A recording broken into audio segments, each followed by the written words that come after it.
Pourquoi parfois dit-on oui à quelque chose alors qu'on n'a pas envie de le faire? Oui, c'est le même début de vidéo qu'une autre où on a parlé du principe de réciprocité, mais en fait il y a un autre biais qui nous mène à la même conséquence, qui est le principe d'engagement et de cohérence. Et je vais vous dire comment vous en protéger.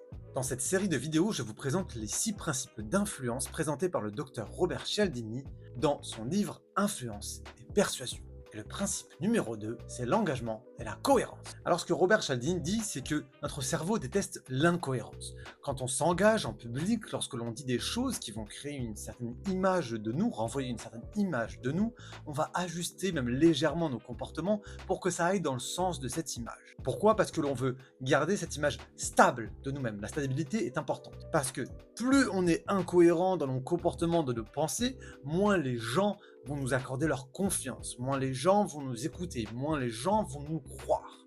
Donc, on s'attarde à cette envie, ce besoin de cohérence pour en fait garder la confiance des gens. On a l'exemple très connu du pas dans la porte, où on a quelqu'un qui vient vendre quelque chose à votre porte et qui va vous demander un petit truc, puis quelque chose d'un petit peu plus grand, puis quelque chose d'un peu plus grand.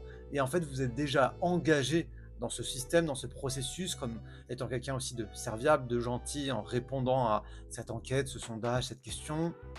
Bon. Mais il y a un exemple que moi j'ai trouvé un petit peu plus intéressant. On a demandé à des citoyens de coller une petite étiquette sur leur voiture, rouler prudemment. 2 semaines plus tard, on leur demande d'installer dans leur jardin un panneau de sensibilisation. Et les 3/4 acceptent. Parce que comme ils avaient déjà dit oui à une petite demande avant, ils veulent garder cette image de cohérence du bon citoyen. Alors c'est un principe puissant, c'est ce qui fait qu'on tient nos promesses. Mais c'est aussi quelque chose qui peut nous enfermer dans une prise de décision sans même les remettre en question. Alors comment s'en protéger? Robert Cialdini dit plus tu t'engages publiquement, plus tu deviens prévisible. Et ça, les commerciaux, les politiques, etc. le savent. Donc on va jamais te demander quelque chose de gros, on va te demander un petit oui, puis un petit oui un peu plus grand, puis un autre oui, puis etc. etc. Et ce qu'il dit, c'est qu'il faut bien écouter la dissonance, cette sensation de malaise entre ce que tu penses et ce que tu fais. C'est ton système d'alerte interne.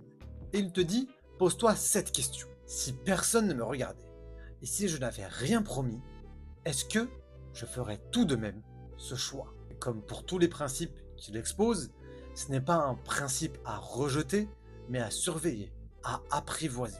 La cohérence, c'est une force, mais attention à ne pas se faire enfermer dedans.